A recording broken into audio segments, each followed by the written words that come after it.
I thought because No problem. all your hopes fell through and the meeting was.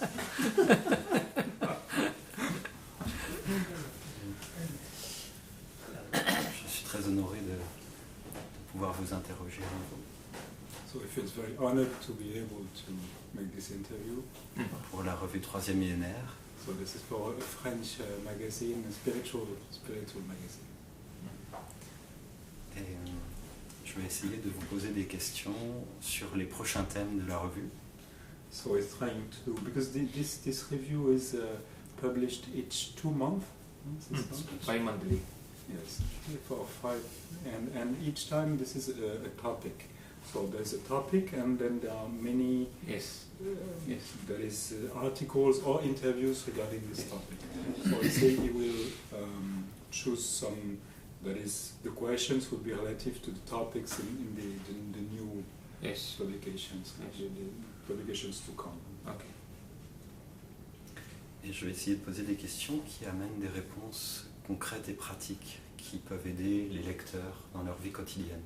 And so he say, so maybe, so he will try to that is to give some questions, to put some questions for answers that can help people in their daily life. De manière pratique et concrète. So on a practical. അതായത് ആളുകൾക്ക് നിത്യജീവിതത്തിൽ പ്രായോഗികമാക്കാൻ ആവശ്യമായ കാര്യങ്ങളാണ് ചോദിക്കുന്നത്. Le premier thème, c'est sur le corps. So the first topic is the human body. Et prendre conscience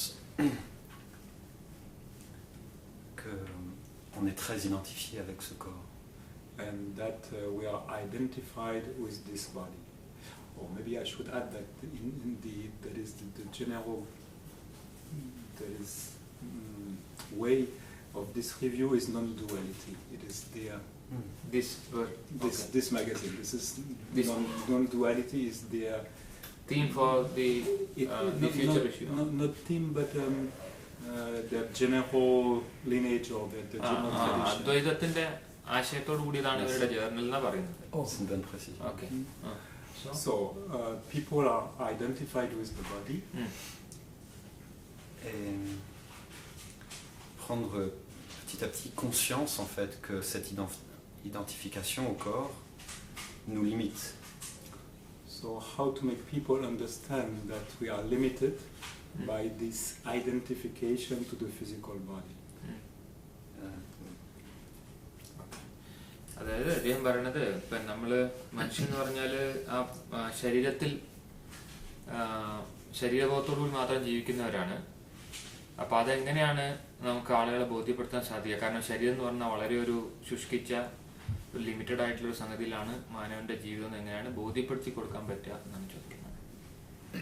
ശരീരം എന്ന് പറയുന്നത് ജീവന് അവനവൻ്റെ കർമ്മവാസനകളിലൂടെ എത്തിച്ചേർക്കുന്ന ജീവൻ അവൻ്റെ പ്രാരാബ്ധം ചെയ്തേർക്കാനുള്ളതായിരിക്കുന്ന ഒരു വാഹനത്തെ സ്വീകരിച്ചിരിക്കുകയാണ്. അപ്പോൾ ശരീരം പറഞ്ഞിട്ടുണ്ട് പറഞ്ഞാൽ സഞ്ചരിച്ച് അവൻ്റെ ജന്മസാഫല്യം അല്ലെങ്കിൽ ജന്മത്തിൻ്റേതായ പൂർത്തീകരണത്തിൻ്റെ പ്രപഞ്ചത്തിൽ വന്ന് പൂർത്തീകരിക്കാനുള്ള ഒരു വേദി ഒരുങ്ങാണ് ഈ ശരീരം കൊണ്ട് ഉദ്ദേശിക്കുന്നത്. അല്ല ശരീരവും ഞാനും ഒന്നല്ല. എൻ്റെ ശരീരം ഞാനും ശരീരവും വേറെ തന്നെയാണ്. ആ ശരീരത്തിൻ്റെ കർത്തവ്യങ്ങൾ കഴിയുമ്പോൾ ശരീരം പഞ്ചഭൂതങ്ങളിൽ ലയിച്ചു പോകുന്നു. ജീവൻ അവനവൻ്റെ കർമ്മവാസനയ്ക്കനുസരിച്ചിട്ട് വീണ്ടും മറ്റൊരു ശരീരം എടുക്കുകയാണല്ലോ. ഈ ഒരു ബോധന എങ്ങനെയാണ് ആൾക്കാർക്ക് ഇപ്പം എല്ലാവരും ശരീരം തന്നെയാണ് ഞാൻ എന്നാണല്ലോ ധരിച്ചിരിക്കുന്നത്. ഇത് പറഞ്ഞു കൊടുത്തതിന് സിമ്പിളായില്ലേ അല്ലേ?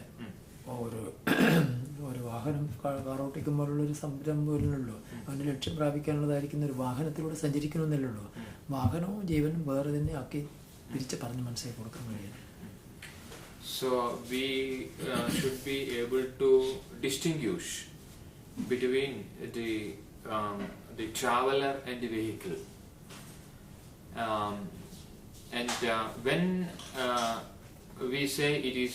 I say it is my body, so even in the first instance itself, it means that I am not the body, because I am a person having the knowledge of the body. So always everyone can see that the person is more than the body. and the body is born one day and it will die another day. But the person in the body never die. Like we are moving in a car, so it is only for the travel. So before the travel and after the travel we exist, but we are not in the car. So in the same way, with simple logic, we can make people think that the body not me, but I am the person who are living in the body.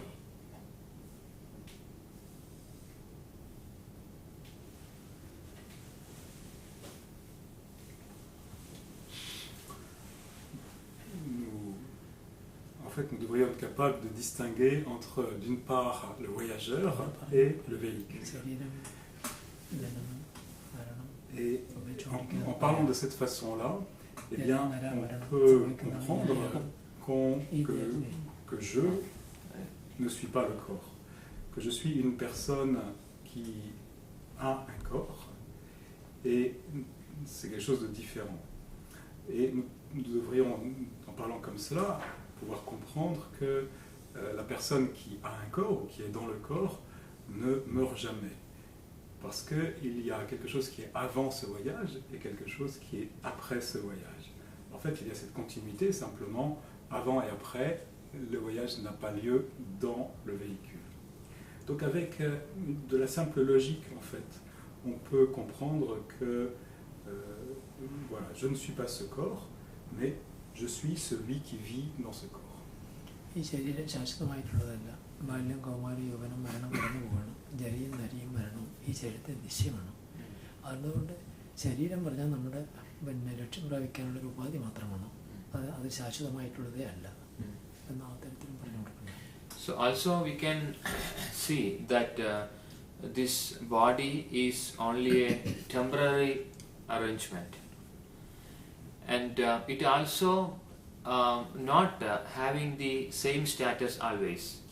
So when born, just a baby, then entering into the adolescence, then youthhood, then the old age and the grey and the weakness and the death.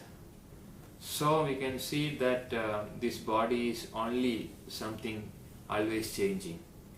But the person experiencing this body or living in this body is seeing all these things. So the person and the body is different.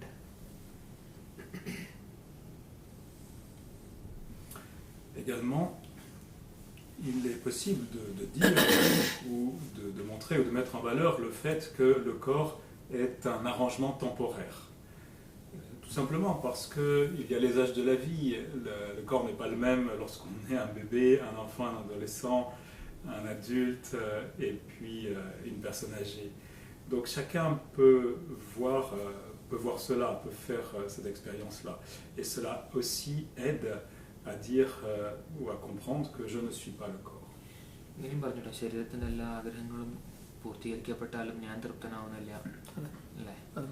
So in another sense, if the needs and the desires of the body, the physical mind is completely fulfilled and satisfied, even then I am not satisfied. So I can see that I am not the body. Et puis il y a encore une troisième façon d'amener cela, qui est de dire que voilà, une expérience que beaucoup de personnes font, c'est que les besoins et les désirs du corps sont satisfaits, à certains moments en tout cas. Mais en même temps, il reste toujours quelque chose en nous profondément qui est insatisfait. Et lorsque l'on a l'honnêteté de voir cela, eh bien cela aussi fait comprendre que je ne suis pas ce corps. Alors quand on comprend vraiment intérieurement que je ne suis pas ce corps, comment aller à l'étape entre guillemets suivante, c'est-à-dire à prendre conscience de réellement qui je suis, si je ne suis pas ce corps. So for someone who begins to understand that I am not the body, how is it possible to lead him to a higher understanding, which is who I am. അതായത് ഇപ്പം Who നമ്മൾ I am really. ശരീരം അല്ല എന്നുള്ളൊരു തോന്നല് ഒരു വ്യക്തിക്ക് അങ്കുരിച്ചു കഴിഞ്ഞാൽ പിന്നെ അദ്ദേഹം ആരാണ് എന്നുള്ളത് സ്വയം ആരാണ് എന്നുള്ളത് ബോധ്യപ്പെടുത്തി കൊടുക്കാനോ അല്ലെങ്കിൽ അത് മനസ്സിലാക്കി കൊടുക്കാനോ നമുക്ക് എന്താണ് ചെയ്യാൻ സാധിക്കാനാണ്. അങ്ങനെയല്ല, ശരീരത്തെക്കുറിച്ചിട്ട് അവർ ബോധവാൻ ആലോചിക്കണമെങ്കിൽ അവരുടെ ആത്മാവിനെ കുറിച്ച് ബോധം ആയിക്കഴിഞ്ഞല്ലോ. ശരീരത്തിൻ്റെ ബോധം വന്നു കഴിയുമ്പോൾ ആത്മാവിനെ കുറിച്ച് ബോധം വരും. ആത്മാവിനെ കുറിച്ച് ബോധം വരുമ്പോൾ സത്യത്തിനെ കുറിച്ച് ബോധം വരും. അപ്പോൾ പെട്ടെന്ന് ഈ മനസ്സ് സത്യമായി തീരാൻ സഹായിക്കും. So it is immediate. So once we really understand that I am not the body, then immediately I see I am the real person in the body, and that is the reality, that is the real self. So once we have an idea about the real self, we will also have the idea of the ultimate self. പിന്നെ ഒന്ന്, ഈ മനസ്സുകൊണ്ടല്ല ഇതറിയേണ്ടത്. ഈ മനസ്സ് ശാശ്വതമായിട്ടുള്ളതല്ല. സാങ്കല്പിക മനസ്സും സമൂഹ മനസ്സാണ് നമ്മൾ പ്രതിഫലിക്കുന്നത്. നമ്മൾ യഥാർത്ഥമായൊരു മനസ്സുണ്ട്. ആ മനസ്സ് ഉണർന്നിട്ട് ഈ ചരിത്രത്തെക്കുറിച്ച് ബോധം വരുമ്പോഴാണ് ഈ അവസ്ഥ പ്രാപിക്കുന്നത്. അപ്പോൾ ആ മനസ്സിനെ ഉണർത്തി കൊടുക്കാണ് വേണ്ടതെന്ന് പറഞ്ഞു. അതിനുള്ള ജീവിതചര്യകളാണ് വേണ്ടത്. ജീവിതചര്യകളിലൂടെ അവർ കടന്നു വരണം. And with this mind, this realization will never happen, because this mind is only a temporary arrangement to lead an ordinary life in this mundane world. But to know the reality of life, we need another mind. But that mind, we may call it as the original mind or the transparent mind or the truth mind, is not activated today in a person. So what really needed is to help this person to move from this ordinary mind to that real mind. So once connected with the real mind, so this mind has got the natural capacity to see the truth of himself or herself. So we can help the person move from this point to that point, then it is naturally known. Pour la personne qui comprend vraiment profondément « je ne suis pas ce corps », alors immédiatement elle comprend aussi quel est le moi profond ou l'être profond ou le soi, quelle que soit la façon dont on l'appelle. Et également, à ce moment-là, il y a aussi l'idée du soi ultime. Mais le problème, c'est que cette réalisation ne peut pas prendre place, avoir lieu avec le mental tel qu'il est aujourd'hui. Pourquoi ? Parce que ce mental est un arrangement provisoire qui sert, en fait, ou dont la fonction est de vivre la vie habituelle, la vie dans le monde. Voilà. Mais pour avoir une compréhension vraiment profonde des choses telles qu'elles sont, eh bien, nous avons besoin d'un autre mental, d'un mental plus élevé. Peut-être peut-on l'appeler le mental d'origine, ou quel que soit le nom dont on l'appelle. Et cela, aujourd'hui, existe en nous, mais n'est pas activé. Donc, si on veut vraiment aider la personne, eh bien, on va l'aider à activer ce mental d'origine, qui, lui, a la capacité de voir la vérité de soi-même.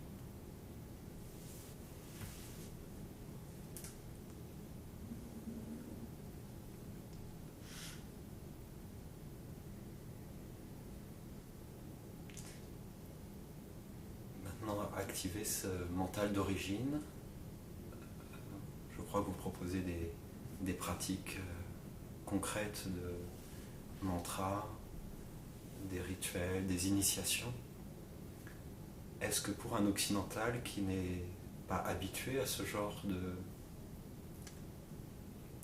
à cette culture, y a-t-il malgré tout la possibilité d'activer ce mental sans passer par ce type d'ascèse?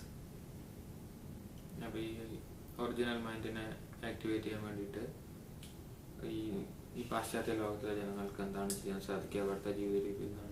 Yoga ചെയ്യുക, മെഡിറ്റേഷൻ ചെയ്യുക, പിന്നെ ധ്യാനം, മെഡിറ്റേഷൻ, മന്ത്രജപം, യോഗ പലതും ചെയ്തിട്ട് ചെയ്യുക. പിന്നെ ഉയർന്നൊരു ലക്ഷ്യം ഉണ്ടാവണം. ആ ലക്ഷ്യത്തെ നിർത്തിക്കൊണ്ട് പ്രായോഗികപരമായിട്ടുള്ള, പിന്നെ ഓരോരുത്തർക്കും ഓരോ തരത്തിലുള്ള സംസ്കാരങ്ങളാണ്. അപ്പോൾ എല്ലാവർക്കും പൊതുവായിട്ടൊന്നും ഉണ്ടാവില്ല, വ്യത്യസ്തമായിരിക്കും. മറ്റേ അവരുടെ കർമ്മവാസനയ്ക്കനുസരിച്ചിട്ടായിരിക്കും മാറ്റിക്കൊണ്ടിരിക്കുക. എങ്കിലും പൊതുവായിട്ട് യോഗ അനുഷ്ഠിക്കുക, ധ്യാനം അനുഷ്ഠിക്കുക, മന്ത്രജപാദികൾ അങ്ങനെ അനുഷ്ഠിക്കാനുള്ള പൊതുവായിട്ടുള്ളത്. അല്ലാതെ മറ്റത് വ്യക്തിപരമായിട്ട് പറഞ്ഞ് മനസ്സിലാക്കി കൊടുത്ത് ബോധ്യപ്പെടുത്തി ചെയ്യേണ്ട കുറേ കാര്യങ്ങളാണ്. So, in the general, പിന്നെ പ്രണവ് മെഡിറ്റേഷൻ അത് പറയാം. generally speaking, all spiritual practices are for this purpose. And we have many, the meditations, the yoga, the mantra, many, the initiations, etc. So, but every person will have some natural tendency, natural interest.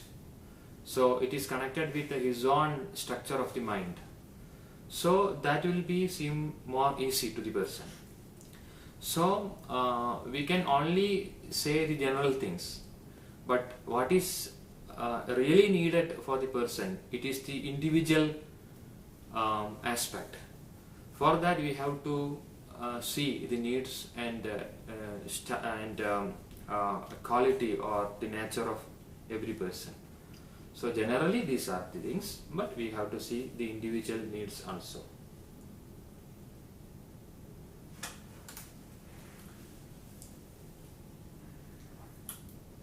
Donc de façon générale, toutes les pratiques peuvent aider, et il y en a beaucoup, non seulement donc effectivement les initiations, les mantras, mais également il y a le yoga, la méditation, et il faut voir que chaque personne a une tendance particulière ou un intérêt particulier, et donc telle ou telle pratique va être plus aisée pour la personne. Et voilà, donc il faut aussi tenir compte de l'aspect individuel. എല്ലാറ്റിലും ബോധം വളർത്തുക. താൻ എല്ലാം അറിഞ്ഞുകൊണ്ട് ചെയ്യാൻ പഠിക്കുക. അറിയാതെ ഒന്നും ചെയ്യാൻ പാടില്ല. ഇപ്പോൾ ഒരു ശീലം കൊണ്ട് ചെയ്യുന്ന കാര്യങ്ങൾ തൻ്റെ ബോധത്തോടുകൂടി അറിവ് സമ്മത്തോടെ എല്ലാ ചലനങ്ങളിലും എല്ലാ കർമ്മങ്ങളിലും പ്രവേശിക്കുക ഈ മനസ്സിന്. So consciousness is the I to know and experience. So we have to liberate and strengthen the consciousness. So how it is possible? So in everyday life we can bring consciousness as a new thing. So doing everything with consciousness. So it is not that we are conscious only during meditation and yoga practice and we are unconscious while cooking or eating or taking a bath. This should not be the case. So consciousness should become quite natural, always. Then we can see that this inner mind or the inner knowledge is really naturally activated and it gives us the insight.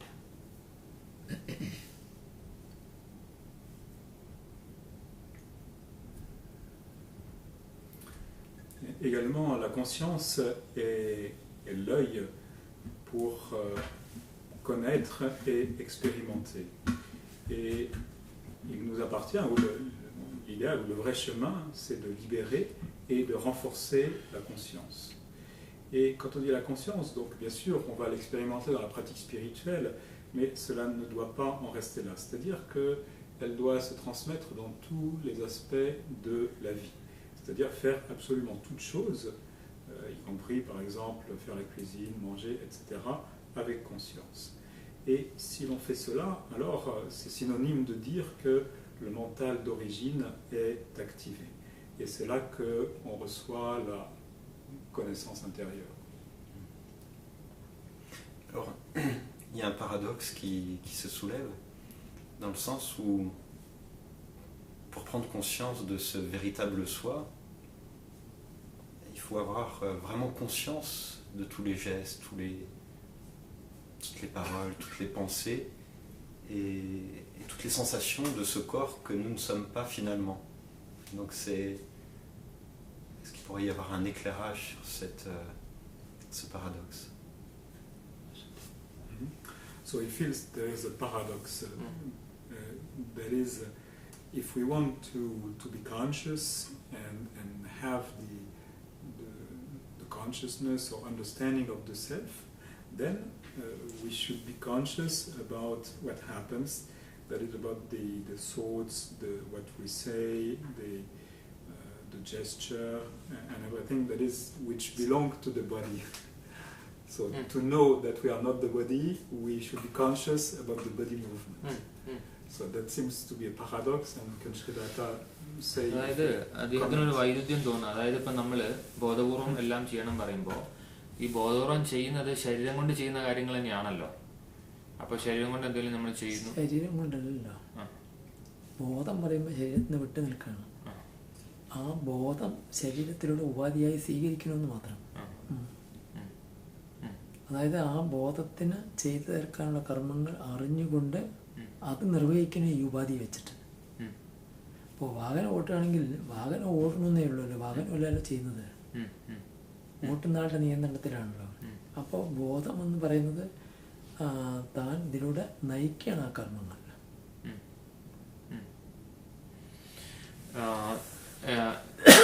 In fact, it is not the body doing.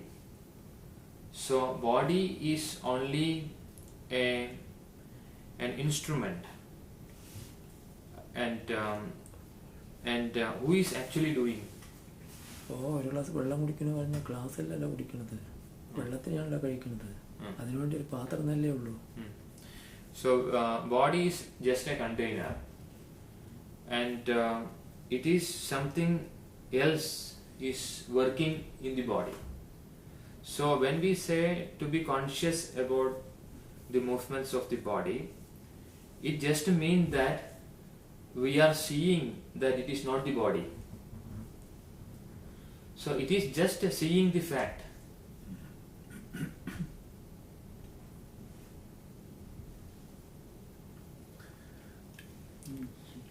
Donc ce n'est pas en fait le corps qui fait les choses. Le corps est juste un instrument ou un contenant. Et la question c'est qu'est-ce qui met les choses en mouvement si ce n'est pas le corps? Il y a une force qui est là. Et donc lorsque lorsqu'on parvient à avoir conscience des mouvements du corps, alors on peut voir ce fait, que ce n'est pas le corps qui fait. ബോധം ശരിക്കും ശരീരത്തിന്റെ ചലനങ്ങളിൽ നിന്ന് ലയിച്ചിരിക്കുകയാണല്ലോ. ശരിക്കും നമ്മൾ വേർപെടുത്തി എടുക്കുകയാണല്ലോ. വേർപെടുത്തി എടുത്തിട്ട് കർമ്മങ്ങൾ ചെയ്യാൻ വേണ്ടിയിട്ട് ഒരു ഉപാധി സ്വീകരിക്കുന്നതല്ലേ ഉള്ളൂ.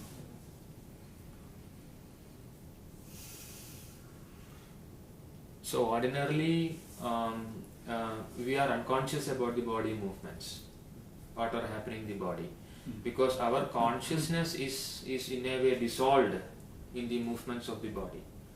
So in fact we are extracting back our consciousness.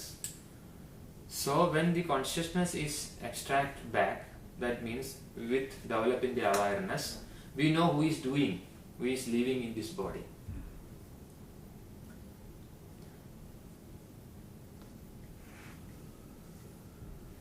De façon ordinaire, nous ne sommes pas conscients des mouvements du corps. Parce que la conscience, on peut dire qu'elle est impliquée dans ces mouvements ou qu'elle est dissoute dans ces mouvements. Et donc, ce qu'il convient de faire, c'est d'extraire la conscience de ces mouvements du corps, ou de la désimpliquer en quelque sorte. Et si nous réussissons à faire ça, alors nous savons qui est en train de faire la chose. So only since we have this capacity, we can be enlightened. Et c'est en ayant cette capacité-là que nous pouvons avoir l'éveil. An electron revolving around the nucleus will never get enlightened. There is also movement. In an atom, when an electron is revolving around the nucleus, it never gets enlightened because it can be never conscious about the movement. But we can become conscious. So that is why we can get enlightened. Donc un électron qui tourne autour du noyau d'un atome ne peut jamais avoir cette illumination parce qu'il est toujours pris dans le mouvement. Mais nous, les êtres humains, si nous arrivons à extraire notre conscience du mouvement, alors nous pouvons avoir cet éveil, cette illumination. Donc pour bien cerner, bien comprendre, donc il y a mouvement, il y a quand même conscience du mouvement, mais de voir que cette conscience n'est pas identifiée au mouvement. C'est-à-dire qu'elle est observatrice, mais sans être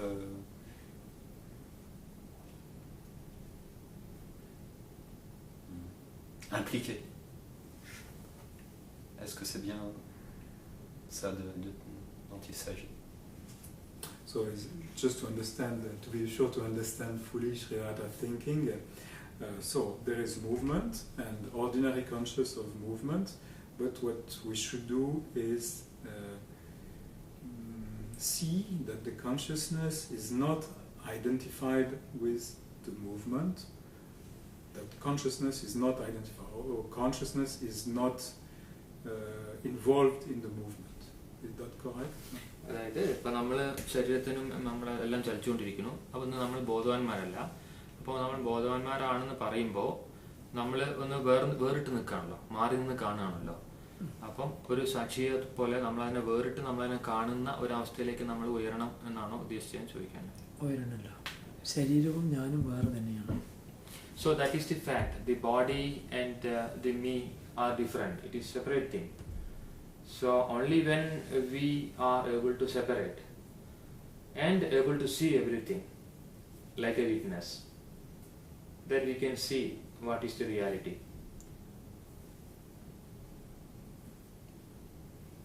C'est en fait, c'est une réalité que le corps et ce jeu profond sont différents. Et donc, pour progresser, disons, ce dont il s'agit, c'est d'être capable de faire cette séparation, c'est-à-dire de voir que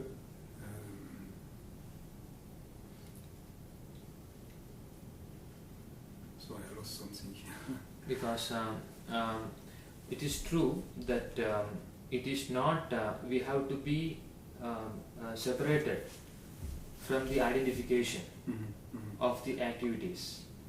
So it is not actually we are doing, but we are knowing that it is being done. So we become a witnessing consciousness. So today we are identified completely. Yes. The ego is identified. Yes, yes. Now the witness is, the consciousness is witnessing what is actually going on.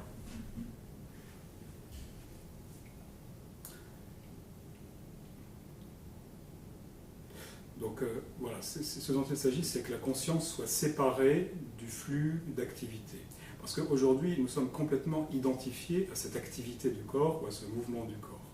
Et donc, si nous arrivons si la conscience arrive à être désimpliquée en quelque sorte et à devenir une conscience témoin, alors c'est gagné.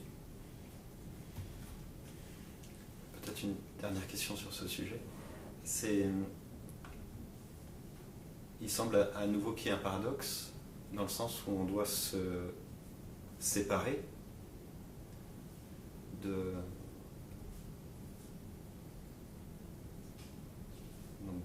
du mouvement, même quelque part de la matière, de la sensation, etc. Alors que finalement, tout est conscience. Et que s'il n'y a pas de dualité, nous sommes aussi ce mouvement, cette sensation. Comment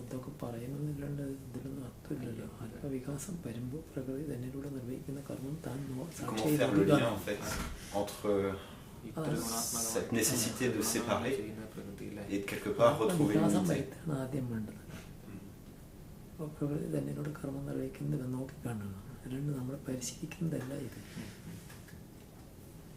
So maybe there is So something else to be added to this question?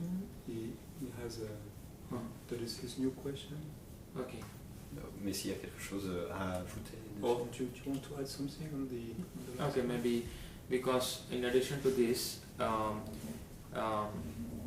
today it is said that we are identified with everything. So, അതായത് മനുഷ്യൻ ഇപ്പോൾ ശരീരത്തിൽ ഭ്രമിച്ച് ഈഗോയിൽ മാത്രം കിടക്കുന്ന ഒരു ഈഗോവാണ് മനുഷ്യൻ. അത് സമഷ്ടിയിൽ വികസിക്കണം. വികസിക്കുമ്പോഴേ ആത്മാവിൻ്റെ വികാസം ഉണ്ടാവുള്ളൂ.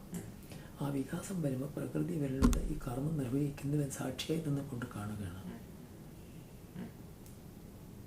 അല്ലാണ്ട് സാക്ഷിയായിട്ട് പ്രവർത്തിക്കുന്നതല്ല. അപ്പോൾ ഈഗോവിൽ നിന്ന് പുറത്തു വന്ന് അത് വിശാലമാകണം.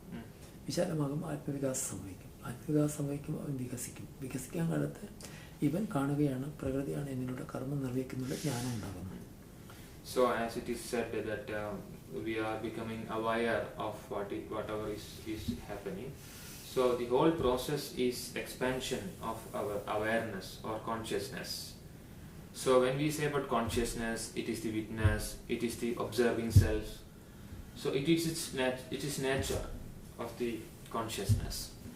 So everything is depending on this fundamental aspect of developing the consciousness. And everything else is a natural consequence of that. So when the consciousness is developed, we see that it is not the ego, the I doing the activities, but it is the nature, or we can say that the power of the nature is, because this body is also a part of the nature, made out of 3 gunas. So this being a part of the nature, it is the nature working in the body, and I only witnessing it. It is not my responsibility. So this is the new awareness naturally happening when our consciousness is developed and liberated.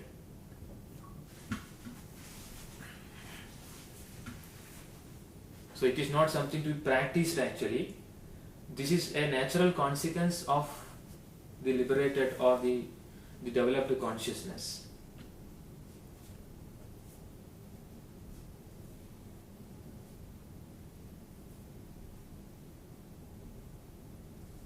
This can be the second stage. The first stage is that, and this is the second stage.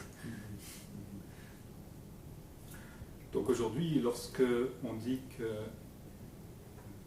Aujourd'hui, comme il a été dit, nous sommes identifiés avec tout, c'est-à-dire notre conscience est impliquée dans tout ce qui se passe. Mais le processus, c'est de devenir conscient de tout ce qui se passe et de voir donc les choses comme un témoin. Et en fait, voir les choses comme un témoin, c'est la nature même d'une conscience qui est développée. C'est-à-dire que ce dont il s'agit, c'est de développer la conscience. C'est ça le challenge, de développer ou d'élargir la conscience. Et si nous pouvons faire cela, nous allons voir que c'est donc la nature qui travaille dans le corps. Une fois que la conscience est témoin, elle voit que ce qui se passe dans le corps, ou cette force qui anime les mouvements, qui fait bouger le corps, eh bien c'est la nature.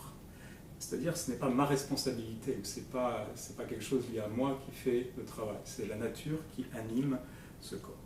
Voilà, et cette réalisation est naturelle lorsque la conscience est suffisamment développée, c'est-à-dire qu'elle est suffisamment devenue une conscience. And the whole process is not like eating the dry bread, because the witnessing consciousness is having all joy of what is happening here. Okay. Et en plus, c'est un processus, voilà, quand on a développé cette conscience, c'est pas un processus sévère en quelque sorte, mais au contraire, c'est accompagné d'une grande joie divine. Est-ce que la question précédente est du coup intéressante à poser? Bien sûr. So, aren't we reaching a new paradox, which is that when we say that the consciousness has to be separated or withdraw from the implication, from the involvement. So, okay, this is fine, but at the same time, what we want is non-duality. That is, that we are everything, that we are also this movement. So how can we reconcile things? അതായത് ഇപ്പം ശരിയാണ്, നമ്മളിപ്പം ഇന്ന് അന്ധമായി നിൽക്കുന്ന ചലനങ്ങളിൽ നമ്മൾ ലയിച്ചിരിക്കുകയാണ്. അപ്പം നമ്മൾ ബോധത്തെ വേർതിരിച്ച് ബോധമായിട്ട് രൂപപ്പെട്ട് വരണം. അപ്പോൾ പിന്നെ അദ്ദേഹം ചോദിക്കുന്നത് അതിരിക്കട്ടെ, പക്ഷെ നമുക്ക് അവസാനമായിട്ട് നമ്മൾ നോൺ ഡ്യുവാലിറ്റി അദ്വൈതമാണല്ലോ നമ്മൾ പ്രാപിക്കേണ്ടത്. അപ്പം അദ്വൈതത്തിൽ ഈ ചലനവും ബോധവും ഒക്കെ ഒന്ന് തന്നെയല്ലേ? ദ്വൈതം ഇല്ല ശരിക്കും. അദ്വൈതമേ ഉള്ളൂ ഇവിടെ. ഏകമായത് ഒന്നേ ഉള്ളൂ. നമ്മുടെ മനസ്സിൻ്റെ കൽപ്പനകൾ കൊണ്ട് ആരോപിച്ചിരിക്കണം. ഇത് ആയിത്തീരേണ്ട വിഷയമാണ്. ഇത് ബുദ്ധിപരമായി കാൽക്കുലേഷൻ ചെയ്യേണ്ടതല്ല. So Advaita is not something to be find in the mind, and it is not a thought or a result or the answer that we get by thinking, but it is something that we have to become or know by ourselves. And Advaita, because in fact there is nothing like Advaita or Dvaita, because there is only Advaita. This is the truth, but it can never be the thought. So you know it or you not know it. There is only two stages exist. You know or you don't know. So if you know, you are that. If you don't know, you never that. So from this point to that point, we have to walk, we have to go. For that, all these are needed. കടലിൽ നിന്നിട്ട് ഒരു തുള്ളി ജലം എടുത്താലും ഒരു കപ്പ് ജലം എടുത്താലും ഒരു പാട്ടിൽ ജലം എടുത്താലും ജലം തന്നെയാണ്. അതിന് രണ്ടില്ല, ഒന്ന് തന്നെയാണ്. Because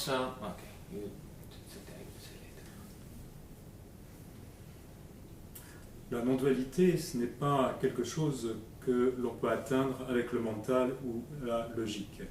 Ce n'est pas une réponse que l'on peut recevoir avec le mental. C'est quelque chose qu'il convient de devenir. Et bien sûr, ultimement, il y a seulement la non-dualité. Simplement, ou bien on a réalisé cela, ou bien on ne l'a pas encore réalisé. Et ce dont il s'agit, c'est d'atteindre cette expérience, de réaliser cela. So at that stage of experiencing, the one drop of the sea and the whole sea water is one and the same. But it is the fact. But this is the experience will be like that.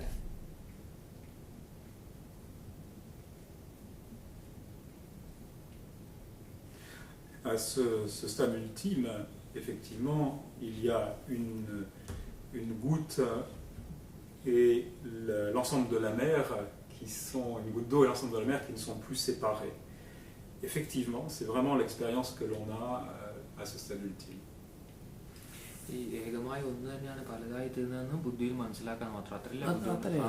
ഏകമായത് പലതായി തീർക്കുന്നു. അത് ബുദ്ധിയിൽ നമ്മൾ കാൽക്കുലേഷൻ ചെയ്യുന്നതല്ലാതെ ഏകമായതിന് അനേകമായതും അത് തന്നെയാണ്. ഏകമായി നിൽക്കുന്നതും അനേകമായി നിൽക്കുന്നതും ഒരേ വസ്തു തന്നെയാണ്. അത് രണ്ടല്ല. ഇങ്ങനെ നമ്മൾ മനസ്സിലാക്കുമ്പോൾ ഇത് രണ്ടും എല്ലാം ഒന്നാണെന്നുള്ള അറിവുണ്ടാകും. അതാണ് ജ്ഞാനം എന്ന് പറയുന്നത്. Because today, with the limitation of the human mind, what we can do at the maximum is to have this mental idea that in fact no division exists. So everything is the play of the one thing, one truth. So this undivided mental status we can try to develop, but this is not equal to the real experience. So that is entirely different. So this is only a sadhana, but sadhana is not the siddhi. Siddhi is the accomplishment of the sadhana.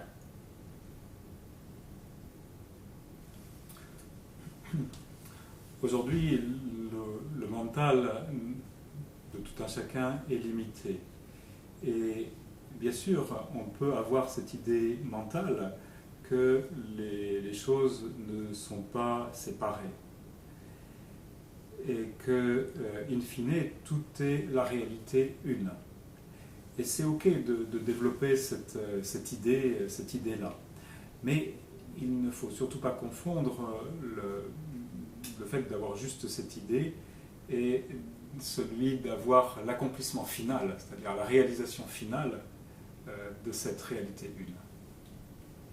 Et pour travailler justement de passer de l'un à l'autre n'est pas notre pouvoir non plus, puisque on n'est pas ceux-là qui travaillent. Donc si le travail doit se faire en nous, en fait il se fait par quel intermédiaire, puisque nous ne sommes pas l'agissant. So in his view, it is almost meaningless, or it is strange to say that we have to work on that, or we have to accomplish, because he say we are not that one. So in other terms, it is not in our power. It is not in our hands to do the way, because we are not that. So what is the question? So this is, I don't know if it is a question or this is. So what is its implication? What is? So it says Sadhana is not needed. What is it? It is not in our hands to do the way that is Sadhana. Yes, sadhana is not in our hands. Yes, something Then like that. what is to be done according to him? Alors qu'est-ce qu'il faut faire alors si là Ça ressemble à une plaisanterie finalement, à la lila. Maybe it's lila, it's a divine joke. On doit travailler pour atteindre cet état, un état, mais finalement rien n'est en notre pouvoir en fait. Tout est la nature, nous sommes juste mus par la nature. Because in one way we say that we have to work to reach that stage, but on the other hand we say that the nature is doing the work. So isn't that a paradox, or can we solve this paradox? അല്ല, നമ്മളിപ്പം സാധനപരമായിട്ട് ചെയ്യണം, നമ്മൾ ചെയ്ത് വികസിക്കണം എന്ന് പറയുന്നു, പിന്നെ പ്രകൃതിയാണ് ചെയ്യുന്നത് വേറെ ഭാഗത്ത് പറയുന്നത്, രണ്ടും കൂടി കോൺട്രഡിക്ഷനിലെന്നാണ് അയാൾ ചോദിക്കുന്നത്. ഒന്നാണ് അത് മനസ്സിലാക്കണമെങ്കിൽ ഉള്ളിൽ ഉണർന്ന ജ്ഞാനം വരുമ്പോൾ ഇത് മുഴുവൻ യാഥാർത്ഥ്യമാകും. ബുദ്ധി കൊണ്ടും മനസ്സുകൊണ്ടും എന്ത് കാൽക്കുലേഷൻ ചെയ്താലും അതിന് ആൻസർ കണ്ടെത്താൻ പറ്റില്ല. ഇത് അനുഭവിക്കേണ്ട വിഷയമാണ്. പഞ്ചസാരയുണ്ട്, പഞ്ചസാര മധുരമുണ്ടെന്നറിയാം, നമുക്കത് പറഞ്ഞ് മനസ്സിലാക്കി കൊടുക്കാൻ പറ്റില്ല. ഒരു മനുഷ്യൻ്റെ അനുഭവമാണ്. അപ്പോൾ മനുഷ്യൻ്റെ ബോധം വികസിക്കുമ്പോൾ ഈ അനുഭവങ്ങൾ സാക്ഷാത്കരിക്കപ്പെടുകയാണ്.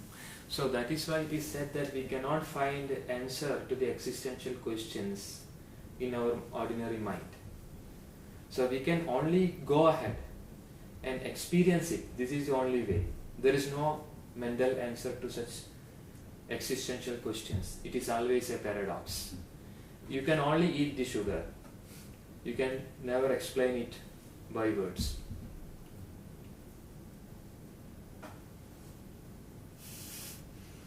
അല്ല, എന്ത് പറഞ്ഞാലും ലിമിറ്റ് വരും. അദ്വൈതം എന്നുള്ളൊരു വാക്ക് എന്ത് സംസാരിച്ചാലും ലിമിറ്റ് വരും. നമ്മൾ ലിമിറ്റിൽ ജീവിക്കുന്ന മനസ്സായതുകൊണ്ട് ലിമിറ്റില്ലാത്ത അനന്തമായതിനെ കുറിച്ച് നമുക്ക് കാൽക്കുലേഷൻ ചെയ്യാൻ ഈ ബുദ്ധിക്ക് മനസ്സിന് സാധ്യമല്ല. So Advaita means it is unlimited, boundless thing, and our mind is very limited. So we are trying to find, trying to grasp the unlimited thing in our limited mind. It will never happen.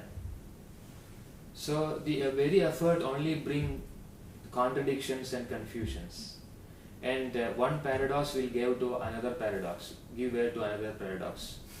There can never be an answer. ലോകം ഉണ്ടായ കാലം മൊത്തത്തിൽ അദ്ദേഹത്തെ കുറിച്ച് യാഥാർത്ഥ്യമായ ഒരു വാക്കിലൂടെ ഒതുക്കിയ ഒരു ചരിത്രം ഉണ്ടായിട്ടില്ല.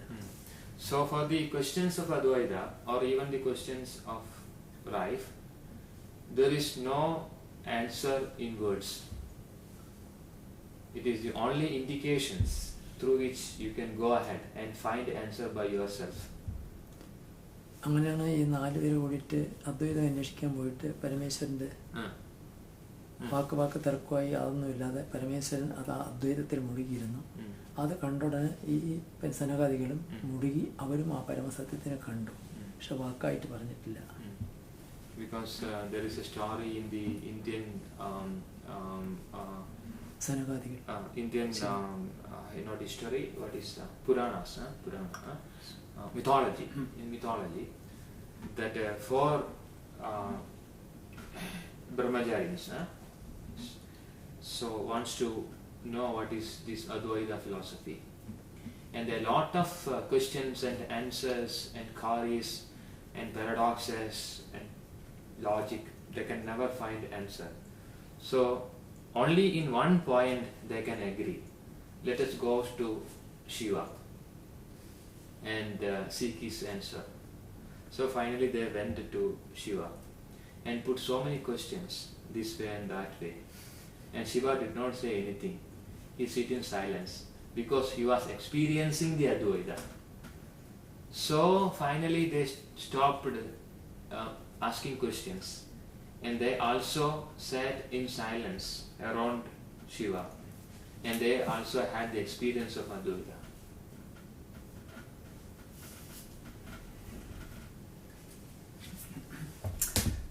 Alors c'est bien pour cela, donc effectivement on tombe encore sur un paradoxe, c'est bien pour cela qu'il est dit qu'on ne peut pas trouver des réponses mentales, parce qu'on ne peut pas expliquer ces réalités supérieures avec des mots ou des concepts.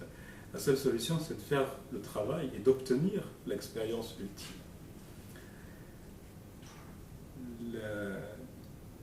Donc l'Advaita, c'est vraiment un état, et notre mental, lui, il est très limité. Et comment vouloir obtenir quelque chose d'illimité avec ce mental limité? On va toujours trouver une contradiction, et puis il y aura un paradoxe qui va entraîner un autre paradoxe, et on n'aura jamais la réponse claire. Et voilà, donc pour cette question de l'Advaita, de la non-dualité, on ne peut pas trouver de réponse dans les mots. La seule chose, c'est en fait, quand on parle de non-dualité, c'est juste une incitation à faire le chemin et obtenir l'expérience, trouver en soi la réponse. Et puis il y a une histoire dans les Puranas, c'est-à-dire dans la mythologie indienne. C'est des disciples étudiants brahmacharis qui discutent sans fin sur cette question de la non-dualité, et de fait ils trouvent des paradoxes et ils n'arrivent jamais à trouver de réponse. Il y a un seul point sur lequel ils se mettent d'accord, c'est on va aller voir Shiva et trouver une réponse. Donc ils partent voir Shiva et ils posent tout un tas de questions. Et en fait, Shiva, lui, ne répond pas. Il reste assis en méditation, et parce que lui, il est dans cet état suprême, cet état de non-dualité. Et puis finalement, les brahmacharis, les étudiants, arrêtent de poser des questions, sont épuisés par toutes ces questions qui ont été posées, et puis ils commencent eux aussi à faire la méditation, et finalement ils reçoivent de Shiva l'expérience, la grande expérience.